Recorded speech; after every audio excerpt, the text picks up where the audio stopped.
100% AI po ang mga video ni Zaldico, no? Nakasisigurado na po ako ngayon at hinahamon ko ang mga DDS na i-debunk ako at alam ko na may idea na ako kung sino ang may kagagawa ng lahat ng ito. Ito tuturo ko po sa inyo. Ang masasabi ko lang po sa senador na to na gumagawa ng lahat ng ito, asikasuhin nyo na lang po yung mga kaso nyo, no? Kaysa pinagagawa nyo ito.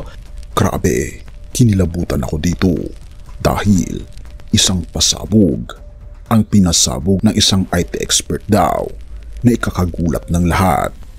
100% AI daw ang video ni Zaldico at natrace na raw kung saan galing ang video. Hala, atin itong pag-usapan mga kaibigan. Sino ang gumagawa nito? 100% AI po ang mga video ni Zaldico, no? Nakasisigurado na po ako ngayon at hinahamon ko ang mga DDS na i-debunk ako at alam ko na may idea na ako kung sino ang may kagagawa ng lahat ng ito. Ito tuturo ko po sa inyo. Guys, kung mapapansin nyo, ito sa kilay ni Zaldico, meron po dyan malaking hiwa po yan at hindi po yan maitatago, no? Talagang ito sa buong video po ng huling video ni Zaldico, wala pong ni anino po niyan, no? Pero dun sa una, medyo may konting ganun pa Pero dito natanggal na po talaga. So, AI na AI. Tapos ito pa po Yan po, no, yan meron pa rin marka sa kilay yan, no? Tapos titingnan niyo yung buhok niya, kulot po siya. Hindi po siya straight yung buhok, kagaya po ng unang mga video ni Zaldico, straight. Ano yan, nagpariban, di ba? Imposible po yan. At kung papansinin nyo po, ang pinaka talagang nakakahalata na AI yung kilay po nila. No, lumulutang yung kilay, no. Kamari kumunot na siya, nahuhuli bago bumaba. Yan. Makikita niyo po at nakikita niyo naman wala naman po talagang kilay si Zaldico, no. So yun po, no.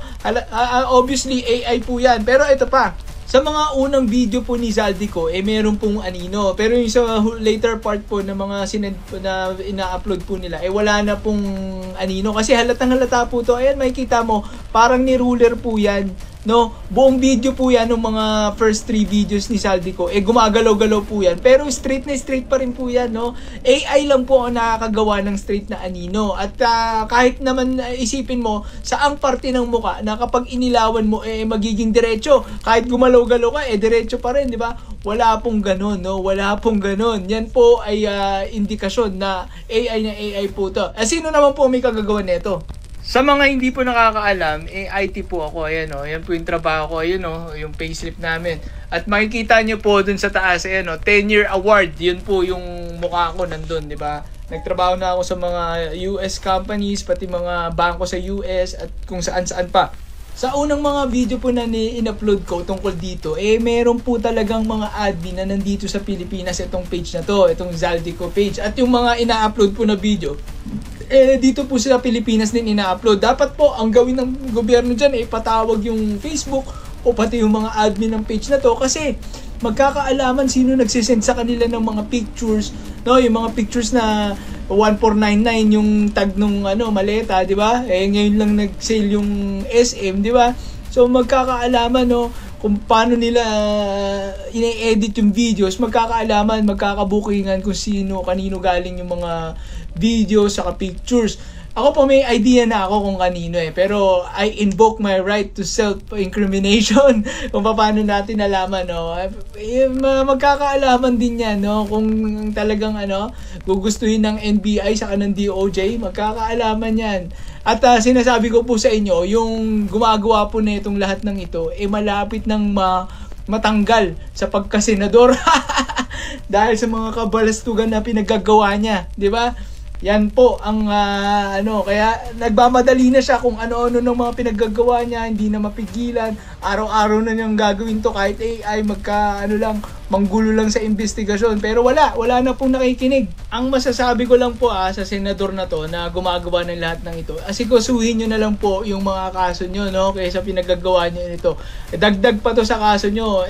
Pero naintindihan ko naman, desperado na kayo kasi ang dami niyong kinakaharap na kaso at mukhang lahat yun, palpak kayo, no? Ay, nako. Wala na po kayong pag-asa, no? Wag na kayong umasa na may maniniwala sa taong ito. Isang pasabog mula sa isang IT expert na ikakagulat ng lahat. 100% AI daw ito. Hinamon ang mga DDS na i-debunk siya, pero kaya ba nila? Ang tanong, totoo ba ito? Halika, atin itong silipin. Isipin mo, isang ordinaryong video na araw-araw dumadaan sa feed, pero bigla mong maririnig na 100% AI daw ito. Walang halong tao. Nakakakilabot, diba? Pero teka, paano niya nasabi? Therefore, kailangan mong makita ang sunod na detalye bago ka mag-decide kung totoo o hindi. Sabi niya dito sa kanyang video, guys, Zaldico's videos are 100% AI at sure daw siya dito. Ika pa ng isang IT expert. Oo, hindi ito chismis, hindi ito haka-haka. Isang veteranong IT employee, may 10-year award, US banks at US companies ang background. Pero bakit siya biglang naglabas ng ganitong all-out claim? Therefore, kailangan mong buwaba ng kaunti dahil nandito ang mga palatandaan.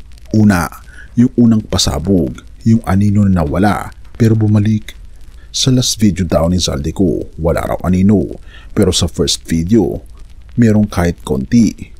Pero sa gitna, biglang nagbago. Therefore, sabi ng IT expert, AI yan. Kasi sa AI, may mga frame na hindi consistent.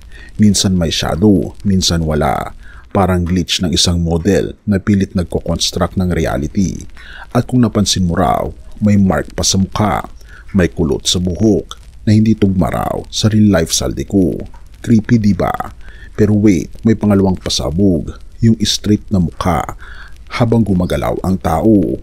Sabi ng expert, kung totoong tao yan, paano nagiging perfect straight ang mukha sa anino kahit gumagalaw ang frame?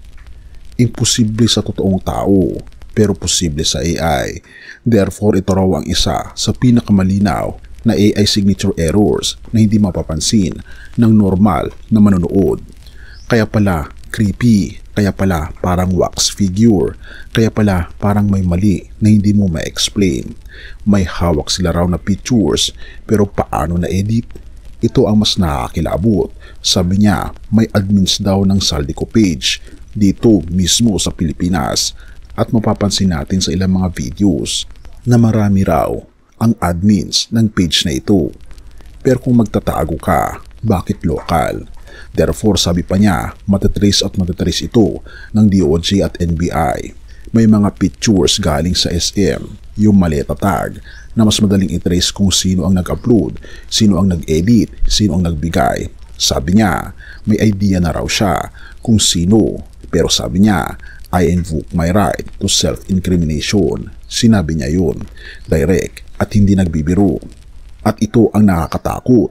Konektado raw sa isang senador. Totoo ba ito? Sabi ng IT expert, almost lahat nito galing sa senador na yun dahil sa kalokohan niya.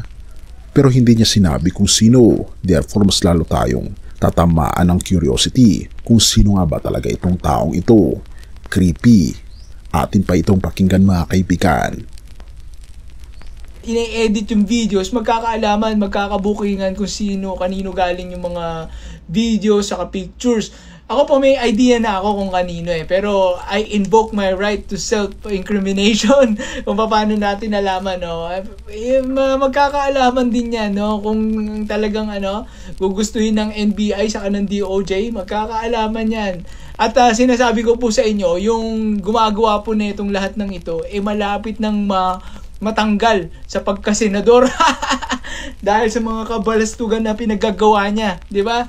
Yan po ang kaya nagmamadali na siya kung ano-ano ng mga pinaggagawa niya, hindi na mapigilan. Araw-araw na niyang gagawin to kahit AI manggulo lang sa investigasyon. Pero wala na pong nakikinig. Ang masasabi ko lang po sa senador na to na gumagawa ng lahat ng ito, asikasuhin nyo na lang po yung mga kaso nyo, no? Kaysa pinaggagawa nyo nito. Dagdag pa to sa kaso nyo.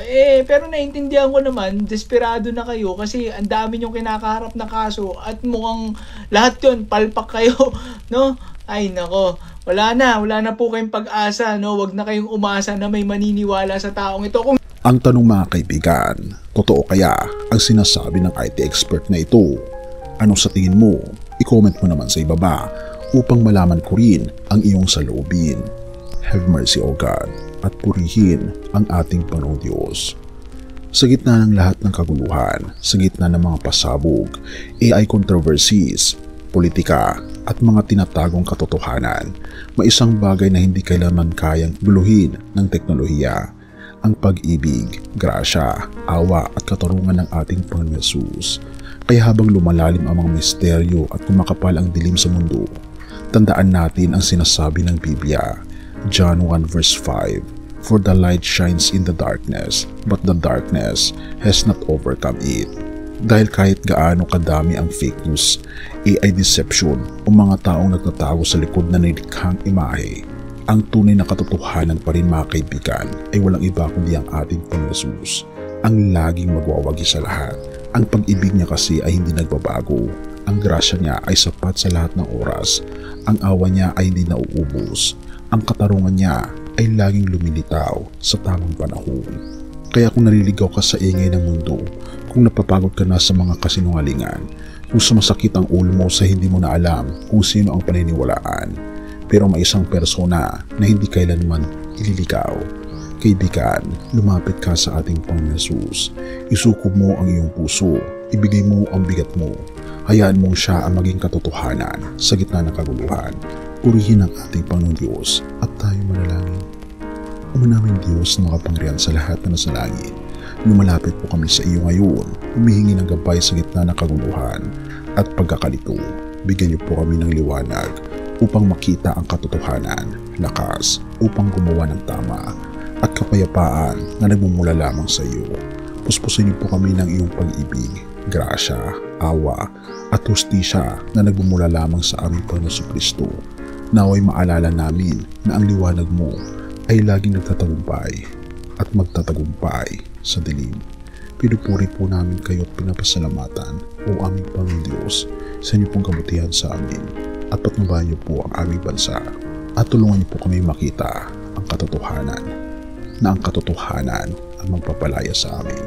Pinupuri po namin kayo at pinapasalamatan, o aming Panginoon Diyos, dahil kayo po ang katotohanan, na ang aming Panginoon Hesus ang katotohanan na namatay para kami magkaroon ng buhay na walang hanggan.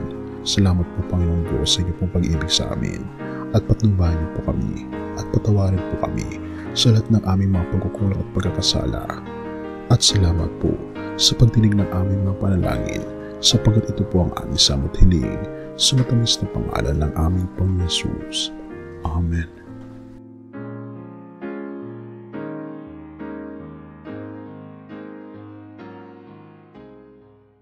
Siyang aking patnubay, siyang aking gabay, siya ang